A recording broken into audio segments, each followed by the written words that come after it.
आज की कहानी है तीन कन्या। लेखिका हैं शिवानी जी।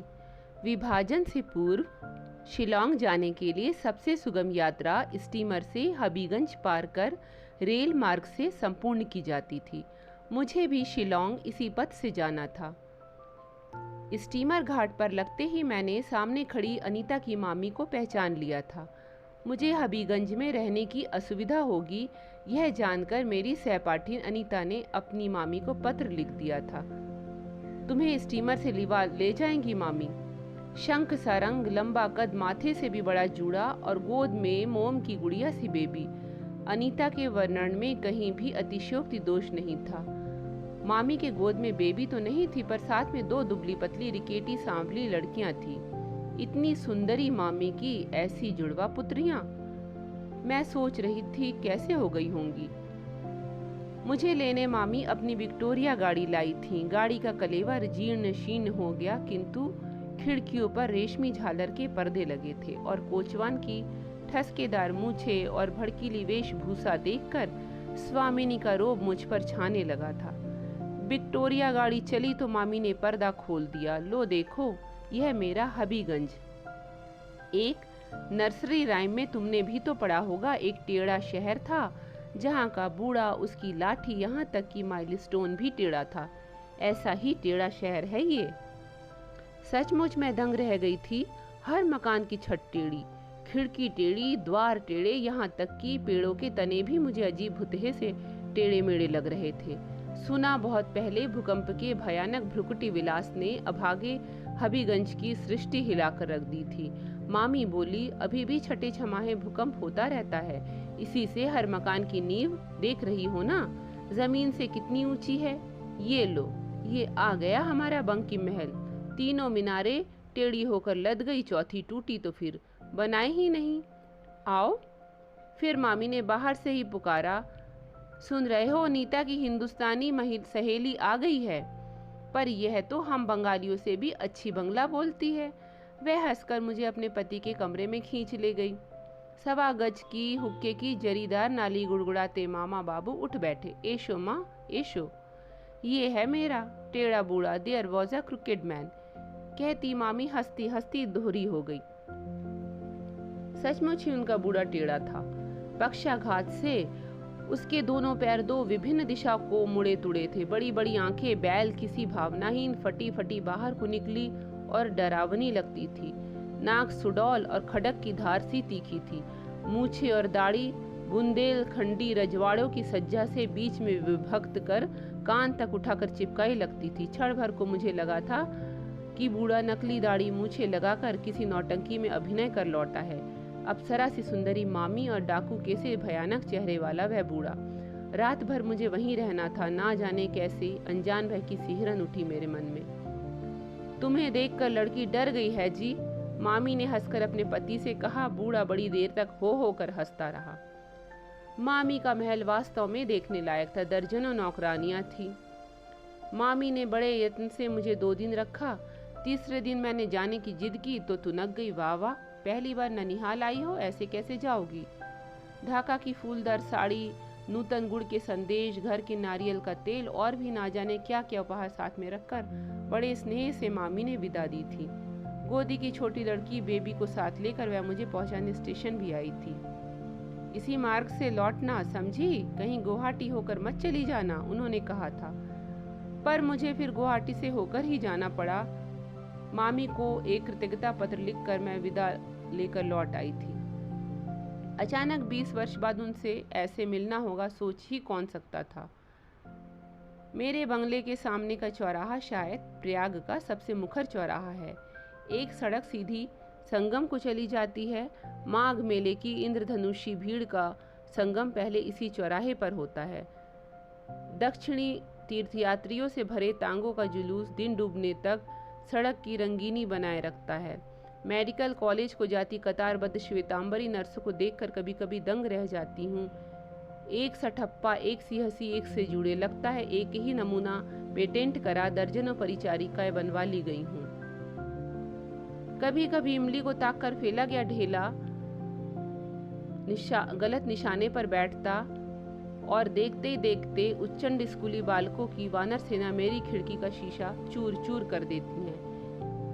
ऐसे ही एक ढेले का शब्द सुनकर मैं बाहर निकली तो देखा ढेला खिड़की पर नहीं, रिक्शा पर जाती एक महिला के माथे पर लग गया है। रिक्शा वाला एक से एक चुनी गालियां देता दहाड़ रहा है और आसपास भीड़ जमने लगी थी। महिला बेहद घबराई लग रही थी। उनका छोटा सा रुमाल खून से रंग गया था। मुझे ना जाने क्यों उन पर तरस आ गया। आइए ना भीतर, घाव धोकर डेटॉल लगाने से ठीक रहेगा। पास ही अस्पताल भी है, ना हो तो ड्रेसिंग करवा लीजिएगा, मैंने कहा। भीड़ हट गई। महिला ने बड़ी कृतज्ञता से रुमाल हटाया और मैंने पहचान लिया। कुछ चेहरे ऐसे होते हैं जो 20 क्या 40 वर्ष तक भी इजिप्शियन मम्मी की भांति सुरक्षित रहते हैं। मामी का चेहरा भी शायद वैसा ही था। चिकने चेहरे पर उम्र की झुर्रियां नहीं पड़ी थी। स्वस्थ दांतों की मुस्कान अभी भी वैसी ही थी। मैंने उन्हें पहचान लिया था, पर मुझे यह देख के बड़ा आनंद आया कि उन्होंने मुझे अब तक नहीं पहचाना था। मैंने बड़े यत्न से आराम कुर्सी पे उन्हें लिटा दिया और घाव धोने लगी। इतना बदमाश है ये लड़का, लोग स्कूल जाएगा नहीं, खाली फाकी देगा और बदमाशी करेगा, उन्होंने कहा तो मुझे हंसी आई। मामी, पहचाना नहीं क्या? There was a cricket man. मामी ने मुझे गौर से देखा। ओ माँ, यही तो सोच रही थी मैं, कहाँ देखा इस लड़की को। मामी मुझसे लिपट गई। अब मेरा टेढ़ा बूढ़ा कहाँ रह गया बेटी, रह गया है ये निगोड़ा टेढ़ा कौपाल। आप यहाँ कब आई मामी, मैंने पूछा। फिर तो मामी ने मुझे कई समाचार दे दिए। अनीता एक सरदार से विवाह कर नाइजीरिया चली गई थी। मामा बाबू की मृत्यु के पश्चात अपने बंकिम महल और साथ ही सैकड़ों बीघा जमीन बेच बाच कर मामी प्रयाग में बस गई थी। लड़कियां यहीं पढ़ लिख कर बड़ी हुई। बंगाल में उनका गुजारा नहीं हो सकता। पूड़ी पराठा खाना सीख गई। अब क्या बंगाल की झाल मछली और घोंटो खा पाएंगी। सोचा एक से एक अच्छे बंगाली परिवार तो यूपी में बिखरे पड़े हैं, कहीं ना कहीं ठिकाने लगा दूंगी। पर कहाँ, अब तो तीनों पढ़ चुकी होंगी। मैंने पूछा। तुमसे क्या छिपाऊं, बड़ी सोना रीना 25वें में है, बेबी को इसी चैत में 22वां लगेगा। बेबी की चिंता नहीं है, उसकी तो सगाई हो गई है। तब बेबी की शादी चट से क्यों नहीं कर देती मामी? ओहो, क्या कहती हो, सबसे छोटी की कर दूं तो दुनिया तो यही कहेगी खरा माल था बिक गया, खोटा है तो रह गया। हिंदू गृहस्थ के यहाँ जो रीति चली आई वही तो होगी। तुम कल अवश्य आना बेटी, तीनों बहनों को देखोगी तो पहचान ही नहीं पाओगी। अपने पार्क रोड के बंगले का पूरा नक्शा खींचकर मामी ने मुझे थमाया। दूसरे दिन सुबह ही मैं चल दी। इलाहाबाद की पार्क रोड मुझे किसी सुंदरी किशोरी विधवा सी लगती है। सुंदर बंगले, उद्यानों में घूमते ऊदे नीले पुष्पगुच्छ, मेडिकल कॉलेज के नए चित्र से सजे चंडीगढ़ी सज्जा के बंगले पर सब बेजान और मुर्दा। कभी घंटे टनटनाता एकाध फायर ब्रिगेड उस सड़क से निकल जाता है, तब लगता है उस निष्प्राण सड़क की निस्पंद नाड़ी फड़कने लगी, फिर वही मनहूसी छा जाती है। मामी के बंगले का नंबर ढूंढ रही थी कि अपनी तीनों तन्वी कन्याओं के साथ मामी मुझे दिख गई। लोहे के भारी जंगलों पर बड़े बड़े अक्षरों में कुत्ते से सावधान रहने की चेतावनी टंगी थी। कतारबद्ध गमलों में स्थल पद्य और काठाल चंपा देखकर लगा जैसे जोड़ा शांकों के ही आसपास कहीं पहुंच गई हूँ। वाह मामी, आप तो बंगाल की स्वर्गीय सुषमा को यूपी में खींच लाई, मैंने कहा। माँ के गुलाब देखिएगा मासी, 3 वर्षों से लगातार इनाम जीत रही हैं, सोना बोली। मामी के गुलाब वास्तव में 1.25 लाख के थे। ऐसे हष्टपुष्ट गुलाब मैंने बहुत कम देखे थे, किंतु उनके गुलाबों से भी सुंदर उनकी तीसरी कन्या बेबी थी। इसमें कोई संदेह नहीं था। या तो 2 सांवली बहनों के बीच खड़ी रहने से या गुलाबी पीले गुलाब की मध्यम आभा से बेबी का रंग गहरा गुलाबी लग रहा था। लंबे बालों का ढीला जूड़ा बार बार खुलकर उसके कंधों पर ढुलका जा रहा था और मामी की वह जूड़ा बांधने वाली अनूठी कन्या उतनी ही गांठों में मेरा मन बांधती जा रही थी। सोना और रीना भी अगर बहन के साथ न होती तो अच्छी खासी आकर्षक थी। दोनों जुड़वा होने पर भी पहचानी जा सकती थी।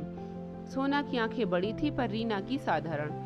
सोना की नाक रीना की अपेक्षा अधिक तीखी थी, किंतु रंग दोनों का एक जैसा था।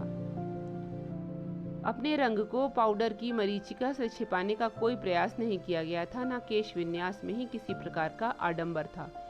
इसी से दोनों बहनों की सादगी मुझे और भी अच्छी लगी। वाह, कितना बढ़िया मकान है मामी आपका, मैंने कहा। इलाहाबाद में तो मकानों की बड़ी तंगी है। और पूछो मत, मामी बोली, हमने इस मरे मकान के लिए क्या कम कष्ट उठाया है।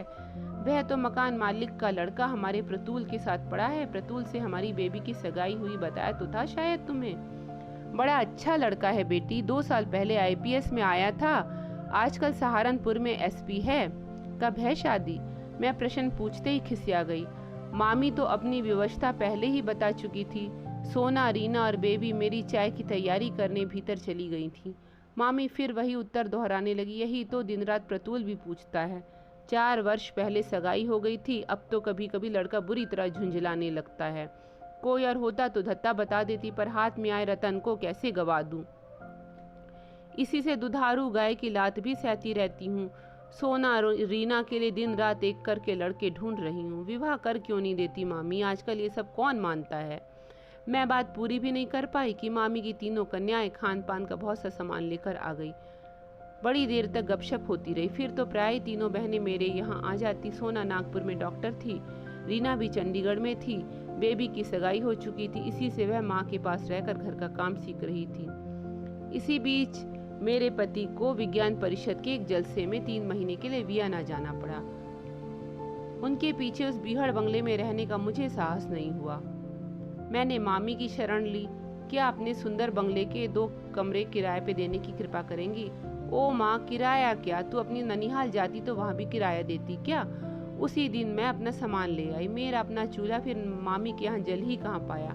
नित्य ही मुझे मामी की रसोई में जीमने का निमंत्रण रहा। कल सोना जा रही है, उसे चंद्रपुली बहुत पसंद है। रीना के साथ मछली के कटलेट बनाकर रखे जा रहे हैं। बिना मांस मछली के बेबी के गले के नीचे से ग्रास नहीं उतरता। मामी के कार्य करने की पटुता एवं क्षमता भी देखते ही बनती थी। उनका हर कार्य इतना सुघड़ और स्वच्छ होता था कि जी में आता उनकी प्रोढ़ लंबी उंगलियां चूम लूं। जिस उम्र में स्त्रियां अकारण ही चिड़चिड़ाने लगती थी, वही उम्र थी मामी की, पर जब देखो तब उनका चेहरा ताजे फूल सा खिला ही रहता। दोनों लड़कियां नौकरी पर चली गई थी, अकेली बेबी माँ के पास बनी थी। उस लड़की की एकांत प्रियता एवं अनोखा अस्वाभाविक गांभीर्य मुझे कभी कभी भ्रम में डाल देता। लड़की की स्वभाव ही ऐसा था या माँ के कठोर अनुशासन से ने उसे इतना उदासीन बना दिया। लगता था टुकड़े टुकड़े कर देने पर भी लड़की के हृदय की बात कभी भी कोई नहीं जान पाएगा। ना उसे पहनने ओढ़ने का शौक था, ना घूमने का, ना उसे पढ़ने में रुचि थी, ना गाने बजाने में। कभी कभी कास स्टिच की कढ़ाई लेकर बैठ जाती तो दिन भर में एक गद्दी काट कर पूरी कर देती। कभी 2 दिन में स्वेटर तैयार कर देती। कभी सनक सवार होती तो पूरे घर की सफाई कर डालती। उसे भी अपनी माँ की भांति सफाई का खप्त था। मुझे उस सुंदरी लड़की की इसी आदत को देखकर कभी कभी उसके भविष्य के लिए बड़ी चिंता होती थी। मेरी कुछ ऐसी धारणा है कि जो नारी सफाई के पीछे मरी जाती हैं, उसका वैवाहिक जीवन उतना सुखी नहीं हो पाता। उस नारी का पति कभी तौलिए की लुंगी बांधे कमर में इधर उधर नहीं घूम पाता। बिस्तर की सिलवट बिगाड़ने का दुस्साहस करने पर गृहस्थी में तूफान खड़ा हो जाता है। इसी के मामी के कैक्टस की 128 किस्में, इटालियन ब्रोकेट से मड़ा सोफा और बगदाद कालीन देखकर मुझे लगता, जिस दिन मामी और उनकी 3 कन्याएं अपने इस बनावटी आडंबर की केंचुली से बाहर निकलकर खड़ी होंगी, उसी दिन इन तीनों को एक साथ राजपुत्र से सुपात्र जुट जाएंगे। जिस गृह स्वामी के कालीन पर ही पैर रखने में भय होता था, उसकी पुत्रियों का हाथ कोई भला पकड़ेगा ही किस दुस्साहस से। एक दिन मैं बरामदे में बैठी अखबार देख रही थी कि मामी दौड़ती आई, आज प्रतुल आ रहा है, मार्ग में शायद एक रात यहाँ भी रुकेगा। तुम्हें अगर आपत्ति ना हो तो तुम्हारे ही कमरे को उसके लिए खाली कर दूं। एक उसी कमरे में अटैच्ड बात है। मैंने स्वयं ही अपनी सूक्ष्म गृहस्थी बटोर कर मामी और बेबी के कमरे में डेरा डाल दिया और बड़ी उत्सुकता से प्रतुल की प्रतीक्षा में बैठ गई। मामी और बेबी ने स्टेशन चलने के लिए बड़ा आग्रह भी किया, पर मैं टाल गई। उस परिवार से मेरी कितनी ही अंतरंग घनिष्ठता क्यों ना हो, उस भावी जामाता से तो मेरा किसी प्रकार का परिचय नहीं था। बल्कि मैं यदि बेबी की माँ होती तो लड़की को अकेले ही स्टेशन भेज देती। जब माँ बेटी प्रतुल के साथ लौटी तो मैं छत पर खड़ी थी। पहले तो मुझे लगा वह प्रतुल नहीं, बंगला चलचित्र का लोकप्रिय नायक सौमित्र चटर्जी ही चला आ रहा है। उसे लेकर मामी ऊपर आई तो मैं ही उसके लिए चाय बना लाई। मैं देख रही थी लड़के की आंखें एक सेकंड के लिए भी बेबी को नहीं छोड़ रही थी। यह तुम्हारा गुसल खाना है बेटा, मामी बड़े स्नेह से बोली। वैसे तुम तो पहले भी कई बार आ चुके हो। जी हाँ, पर जिस रूप में आना चाहता हूँ उस रूप में तो अभी कहाँ आ पाया हूँ, कहकर वह आनंदी युवक एक लाड़ भीनी दृष्टि से अपनी वाग्दत्ता की ओर देखकर मुस्कुराया। मैं नहा धोकर आता हूँ, बेबी तुम तैयार हो जाओ। अब खाने के लिए कोई तैयारी मत कीजिएगा माँ, हम दोनों आज क्वालिटी में खाएंगे, ठीक है ना बेबी? उसने कुर्ते के बटन खोलते खोलते कहा और तौलिया पकड़कर उठ गया। हाँ मैं तो तैयार ही हूँ। बेबी उस दिन जितनी सुंदर लग रही थी उतना पहले कभी भी नहीं लगी। बेबी उठकर बाहर जाने लगी तो मैं उठ गई। अचानक आंधी की भांति मामी ने आकर उसका हाथ पकड़ा और फुसफुसाने लगी।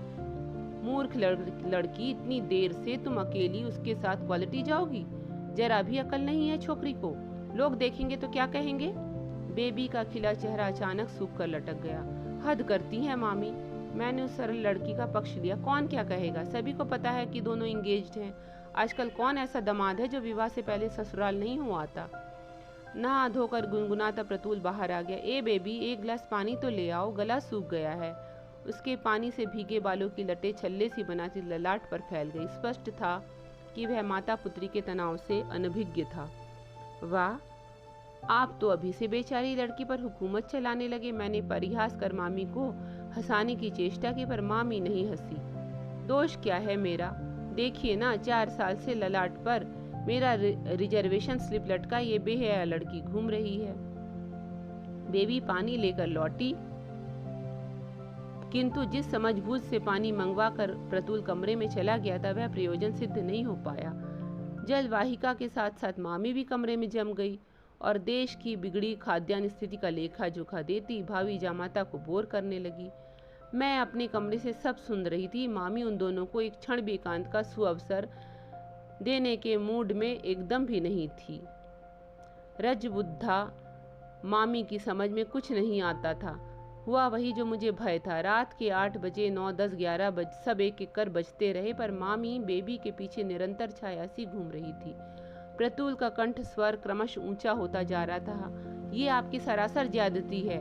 बेबी मेरी वाग्दत्ता पत्नी है, मैं इसे जब चाहूँ घुमाने ले जा सकता हूँ। सच पूछिए तो मैं इस लंबी सगाई से ऊब गया हूँ। पता नहीं कब आपकी गुणवंती कन्याओं का विवाह हो और कब मेरे इस नीरस क्यू का अंत हो।